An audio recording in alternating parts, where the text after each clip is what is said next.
Selamat sore Bapak Ibu, kami dari Koalisi Reformasi Sektor Keamanan, pemerhati di bidang pertahanan, kami menuntut agar proses pembahasan revisi Undang-Undang TNI dihentikan karena tidak sesuai dengan proses legislasi.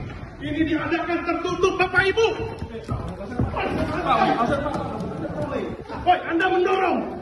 Teman-teman, bagaimana kita kemudian hari ini represif? Kami menjalankan fungsi pengawasan sebagai masyarakat sipil. Kami menolak adanya pembahasan di dalam. Kami menolak adanya dui fungsi APRI, teman-teman. Bapak Ibu yang terhormat, yang katanya ingin dihormati tapi justru menyakiti rakyat, hentikan proses pembahasan RUU TNI. Hentikan! Hentikan Bapak Ibu! DPR terkesan terburu-buru mengadakan rapat di Fairmont, lalu apakah ini memang karena targetnya sebelum Lebaran harus disahkan? Begini. Atau gimana? Karena kan kemarin juga rapatnya mengutamakan supremasi sipil, jadi harusnya melihat keresahan masyarakat. Iya, saya memahami ya, tapi buat saya pribadi, ya kalau ada tugas ya kita selesaikan segera. Tidak usah dilambat-lambatkan, tidak usah juga dicepat-cepatkan. Ya, yang paling penting dalam membuat undang-undang itu acuannya adalah prosedur cara membuatnya. Ya, prosedurnya tidak boleh dilewatkan, pentahapannya juga harus diikuti dan ada diskusi yang intens, tidak asal ketok. Ya, dan ini saya lihat sangat signifikan, sangat bagus menurut hemat saya. Ya, begitu. Soal nanti apakah sebelum hari raya selesai atau sudah, saya tidak melihat ke situ ya. Ya kalau misalnya setelah hari raya selesai ya sudah plong. Ya, atau sebelum hari raya juga selesai ya plong juga. Karena kan secara pribadi misalnya saya ada tugas lagi nanti misalnya di RUU penggunaan ruang udara. Kemudian juga RUU penyiaran belum selesai, Komisi 1. Kemudian juga RUU misalnya yang lain-lain lah yang siap. Kalau saya buat saya pribadi as soon as possible itu lebih bagus. Begitu.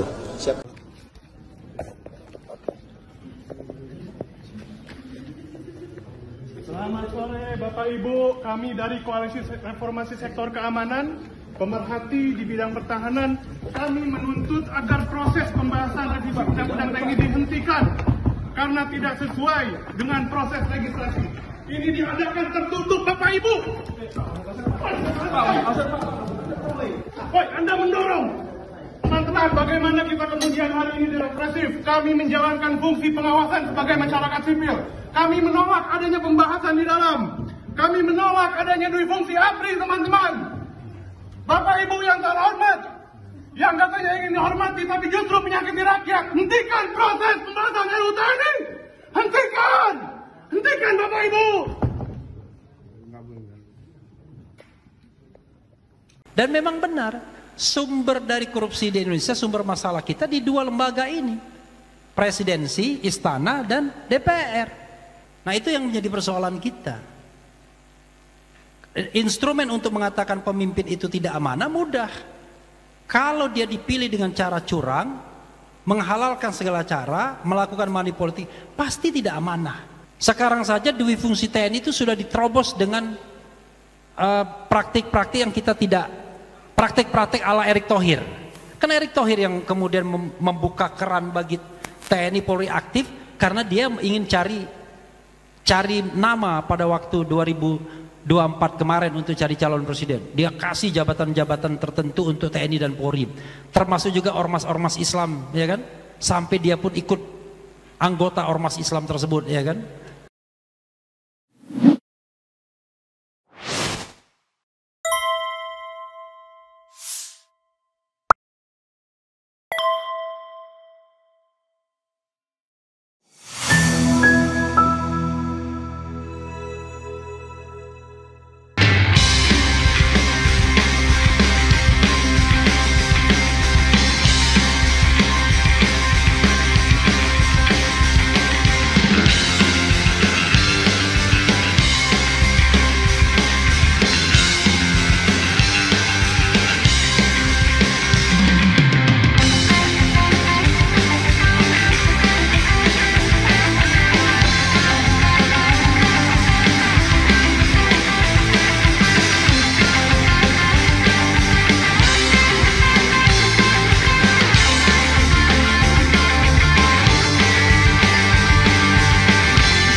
Jadi kalau salah satu isi dari konstitusi itu adalah pemilu yang jujur dan adil, pemilu yang jurdil. Pemilu yang jurdil itu pemilu yang antara lain tidak money politics, tidak menggunakan parcok, tidak menggunakan aparat hukum, tidak menggunakan fasilitas negara, dan tidak menggunakan uang negara. Nah, kalau kita temukan itu semua di dalam pelaksanaan pemilu, termasuk pilkada, ya harusnya MK batalkan dong. Nanti dia bilang, kalau begitu nggak akan ada pemenangnya, bikin kapok orang. Ini kan MK sudah berpuluh-puluh tahun tidak bikin orang kapok. Akibatnya Ahmad Lutfi bisa menang karena langsung dismissal, perbedaannya jauh.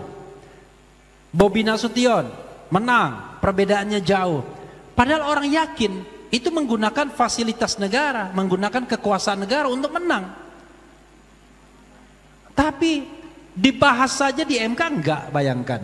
Langsung kena dismissal. Nah ini makanya kemudian sistem konstitusi kita untuk cek itu berat sekali, walaupun kita dibilang sekarang kita menggunakan constitution yang ada sistem check and balances, check and balance system, tapi ternyata enggak juga. Banyak sekali pelanggaran-pelanggaran konstitusi yang nggak bisa dicek, ya, tidak ada balancingnya, tidak ada pengimbangnya. Karena MK pun ternyata nggak bisa diapa-apain. Termasuk ketika Gibran Raka Buming Raka kemudian dipaksakan untuk menjadi calon, nggak bisa juga ternyata. Bahkan MK yang menjadi sumber masalahnya, ya kan? Jadi kalau di dalam pemilu itu ya harus ada prinsip predictable regulation, unpredictable result. Jadi kalau yang namanya regulation itu harus bisa ditetapkan, diprediksikan di awal, nggak bisa berubah di tengah jalan. Kalau berubah di tengah jalan, maka terjadilah hal-hal yang kemudian memunculkan ketidakseimbangan, memunculkan ketidakadilan. Itulah yang terjadi dengan Gibran Raka Buming Raka ketika ada putusan MK menjelang pendaftaran sebagai calon presiden. Nah, itu kan nggak benar MK. Harusnya MK tidak boleh mengubah itu. Nah, yang begini-begini saja, yang dasar-dasar begini saja, hakim konstitusi sudah melanggar. Karena hakim konstitusinya bukan level negarawan. Coba kalau Pak Abdullah hakim konstitusinya, pasti selesai lah. Tapi harus 9 Pak Abdullahnya, jangan 1. Ya kan? Bolehlah Saldi Isra ditambah di sana, ya kan? Yang lain-lainnya, ya bolehlah Arif Hidayat sekarang agak beda, ya kan? Yang lainnya pada Sontoloyo semua, ya kan? Ya saya mengatakan apa adanya. Saya dibilang Refli Harun ini lawyer yang paling bodoh di sedunia. Benar, lapaknya sendiri saya bakar. Dulu saya paling dipercaya tuh kalau jadi lawyer di Mahkamah Konstitusi kan. Tapi setelah saya ungkap kasusnya Akil Mukhtar, langsung saya di blacklist ya kan di MK sana. Untung kemudian 3 tahun kemudian Akil Mukhtar ditangkap. Alhamdulillah ya kan, saya yang benar ternyata. Benar-benar yang namanya Akil Mukhtar itu korup ya kan. Memang dia tertangkap hanya 3 miliar uang suapnya. Tetapi yang didapatkan KPK minimal 150 miliar. Minimal. Sampai sekarang pasti masih ada kan. Oke. Jadi konstitusi itu hukum dasar yang harus ditaati, terutama harus dipegang oleh presiden. Nah masalahnya adalah constitutional culture atau legal culture negara seperti Indonesia ini lemah. Orang Indonesia ini gampang sekali melanggar hukum, melanggar konstitusi mudah sekali. Bahkan yang namanya kalau kita lihat budaya anti korupsi juga lemah sekali. Saya mutawif ketika sering saya cerita ketika umroh dia suap juga itu tukang bersih bukan makam Ibrahim, Hijr Ismail. tempat ini itu tempat talang emas itu kan kita mau datang ke situ kan, sholat di situ katanya makbul doanya. Udah mestinya kan masuknya dari pintu sana, kita dari sini ada askar yang sedang membersihkan tuh, biasanya dari Asia Selatan tuh, kalau enggak orang-orang Bangladesh gitu-gitu kan. Hampir selesai, kata mutawifnya, udah kasih duit aja. What? Bayangkan seorang mutawif ya kan di depan Ka'bah masih mikir nyuap untuk ibadah. Allahu Akbar. Sama juga dengan orang, udah kita menggunakan jasa untuk mencium Hajar Aswad, gila kan?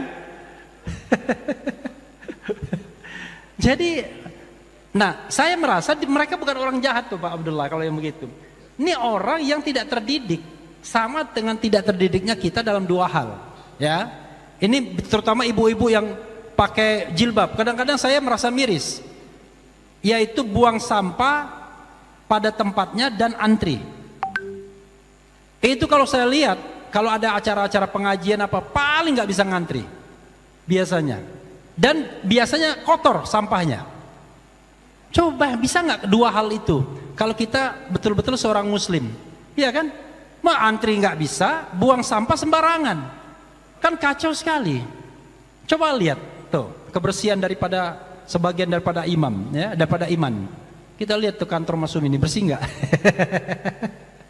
Jadi kata orang bule, kami nggak ada masalah, tidak kalau anak-anak kami tidak bisa matematika katanya. Tapi kami akan bermasalah kalau anak-anak kami buang sampah sembarangan dan tidak bisa ngantri. Bayangkan, Islami sekali kan begitu. Yang lain tidak Islami, tapi ini kan Islami. Itu konstitusi ya, yang kedua. Nah, yang ketiga, ini ngeri-ngeri sedap. Kembali kepada Undang-Undang Dasar 1945 ditambah yang asli. Berarti sekarang palsu, Pak ya. Ini perlu bab khusus untuk diskusi ini ya. Sebenarnya saya juga tidak juga nolak 100%. Tapi saya reserve ya. Jadi reserve-nya itu adalah satu, kalau kembali ke Undang-Undang Dasar 45 itu bernuansa perbaikan, bukan kemunduran. Contoh, tidak boleh lagi ada presiden yang terpilih 7 kali berturut-turut oleh lembaga yang sama. Sudahlah, power tends to corrupt, absolute power corrupt absolutely.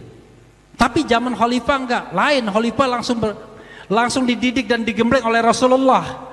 Kita digembleng oleh siapa? Kita dikasih kesempatan sedikit aja udah zalim, coba bayangkan. Ya itu teman saya tadi, baru masuk inner circle Prabowo saja sudah mempetakan orang tuh. Nanti kamu nggak akan dapat proyek begini begitu, kan kacau sekali. Bayangkan seolah-olah dia yang menentukan hidup dan matinya kita, ya kan? Nah, dan itu aktivis yang mengaku sudah 40 tahun membina civil society dan lain sebagainya. Jadi karena kita lemah, maka kemudian selalu harus ada pembatasan kapan orang itu bisa menjabat. Itu satu. Kalau mau lagi, ya jangan menjadi celah bagi dui fungsi TNI lagi, ya kan? Sekarang saja dui fungsi TNI itu sudah diterobos dengan praktik-praktik yang kita tidak, praktik-praktik ala Erick Thohir. Kan Erick Thohir yang kemudian membuka keran bagi TNI Polri aktif karena dia ingin cari nama pada waktu 2024 kemarin untuk cari calon presiden. Dia kasih jabatan-jabatan tertentu untuk TNI dan Polri, termasuk juga ormas-ormas Islam, ya kan? Sampai dia pun ikut anggota ormas Islam tersebut, ya kan? Coba bayangkan, ini kan sudah jelas yang namanya menyalahgunakan jabatan. Ngomong seperti ini memang pasti dimusuhin, itu nggak apa-apa. Ngomong yang benar dimusuhin, ya kan? Soalnya kalau tidak dimusuhin gampang ngomong yang baik-baik, melipir, ya kan? Kemudian kita puji-puji terus menerus, udahlah jadilah kita. Tapi masa kita tujuan hidup kita mau jadi pejabat, jadi mensesnek dengan cara melipir, ya kan? Kita ingin jadi mensesnek dengan cara gagah. Masa dengan cara melipir, ya kan? Cara gagah itu adalah prinsip, ya kan? Kalau saya mau masuk kekuasaan, kalau prinsipnya begini, kalau enggak. Saya diundang orang istana, enggak mau datang saya. Diundang oleh wakil menteri, enggak mau datang saya. Diundang oleh inner circle Prabowo, enggak mau datang saya. Diundang orang yang mengaku dekat sama Aguan, enggak mau datang saya. Kenapa? Daripada fitnah, mending saya datang undangan Abdullah Hehamahua. Iya, kan begitu. Jadi itu kembali. Jadi kembali kepada Undang-Undang Dasar 45 itu sesuatu yang bukan saya tolak 100%. Nah, termasuk ide, apakah kita butuh pemilihan langsung atau tidak langsung? Ini juga harus kita pikirkan. Apa soal kita yang paling sudah ya? Apa persoalan kita yang paling besar di dalam pemilihan langsung ini? Apa persoalan dalam hal paling besar dalam pemilihan langsung? Apa? Apalagi? Anggaran, apalagi? Penyelenggara, apalagi? Hah? Nah, itulah kalian ya kan, yang dipikirkan anggaran, money politics. Padahal itu cuma sekedar hal-hal yang sekitarnya. Yang paling inti itu adalah terpilihnya pemimpin yang tidak amanah. Kan begitu. Terpilihnya pemimpin yang tidak amanah, tidak fatona, ya kan? Tidak tablik. Jadi yang tidak memiliki kualitas kepemimpinan yang sifatnya profetik, ya kan? Nah, itu yang menjadi persoalan kita. Instrumen untuk mengatakan pemimpin itu tidak amanah mudah. Kalau dia dipilih dengan cara curang, menghalalkan segala cara, melakukan money politik, pasti tidak amanah.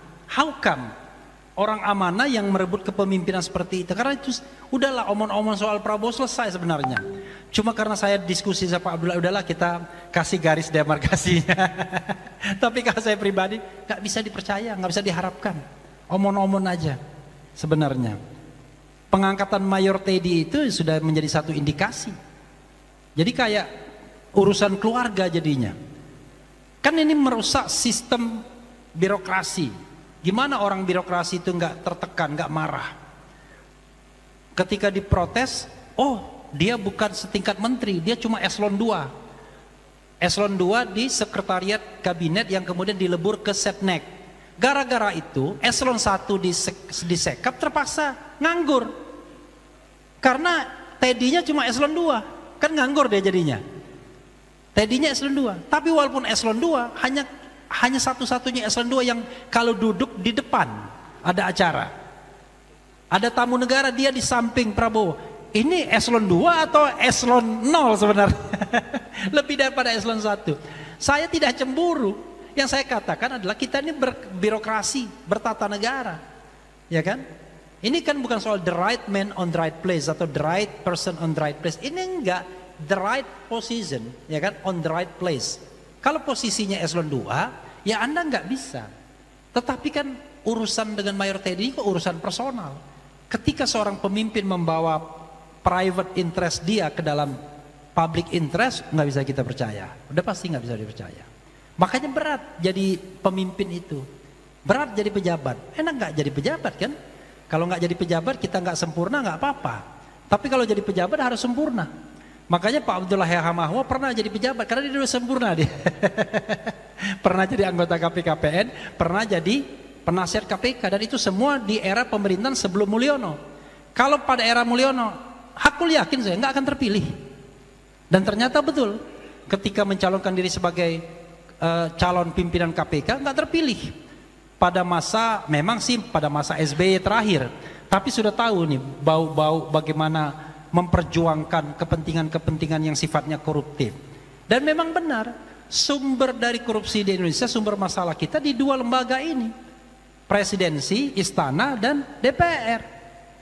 Karena tidak berlaku yang namanya sistem check and balances, ya. Jadi harapan kita DPR itu adalah menjadi lembaga pengawas presiden. Enggak, wakil ketua DPR itu pesuruh presiden. Agenda-agenda presiden kemudian dia desakkan di DPR. Loh gimana? Bukan menjadi pengawas, kita pilih dia jadi pengawas, dia ternyata bukan jadi pengawas. Oke. Kemudian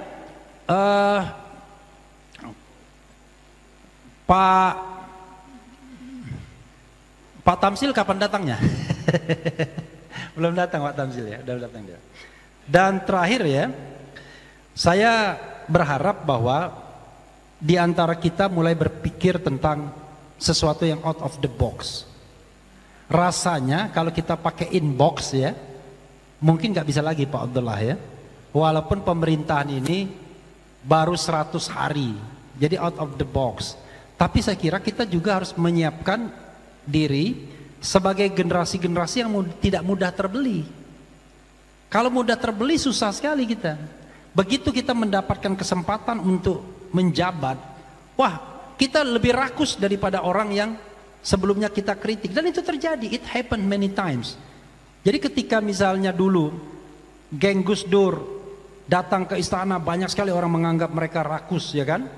Tiba-tiba digantikan pada geng berikutnya sama. Nah sekarang konon Kalau Anda bicara proyek dan lain sebagainya, harus bicara sama partai ini, ya kan? Kalau tidak dengan partai ini, proyek tidak akan goal dan lain sebagainya. Gimana kita mau bernegara yang benar? Ya. Lalu menteri-menteri, coba cek kekayaan mereka. Kalau seorang penegak hukum ada kekayaan sampai ratusan atau puluhan miliar, kita bingung dari mana. Penegak hukum yang benar itu Pak Abdullah. Setelah 8 tahun jadi penasihat KPK, nggak punya apa-apa. Gajinya berapa Pak? Lumayan tapi gajinya kan? 30-an. Tapi gaji 30 juta itu nggak cukup Anda untuk hidup mewah. Jadi kalau ada misalnya penegak hukum tiba-tiba Lexus, tiba-tiba minimal Camry misalnya, kita harus bertanya dari mana uangnya, ya kan? Either gratifikasi atau suap, itu saja, gampang. Tapi kalau mengandalkan gaji negara nggak akan cukup. Berapa gaji seorang Kapolri, berapa gaji seorang menteri dan lain sebagainya. Kecuali kalau Anda kayak teman saya 10 tahun jadi komisaris Pertamina, itu boleh. Itu ratusan miliar Anda akan dapat kalau 10 tahun jadi komisaris Pertamina. Tantiemnya, ya. 10 tahun jadi Bank Mandiri seperti Menteri Kesehatan. Itu bisa kekayaannya bisa sampai ratusan miliar. Tapi kalau business as usual, Anda hanya mengabdi pada negara, tidak ada bisnis dan lain sebagainya, maka Anda nggak bisa hidup mewah. Tetapi kalau Anda bisnis, hati-hati dengan trading in influence. Mudah-mudahan nanti kita banyak bicara lagi untuk out of the box ini. Yang penting jangan berputus asa dari rahmat Allah, Pak ya. Jadi kita yang namanya kejayaan, kekuasaan itu dipergilirkan. Nanti kalau saatnya kita berkuasa, kita jangan seperti mereka, harus amanah ya. Karena Indonesia butuh orang-orang yang committed. Makasih. Assalamualaikum warahmatullahi wabarakatuh.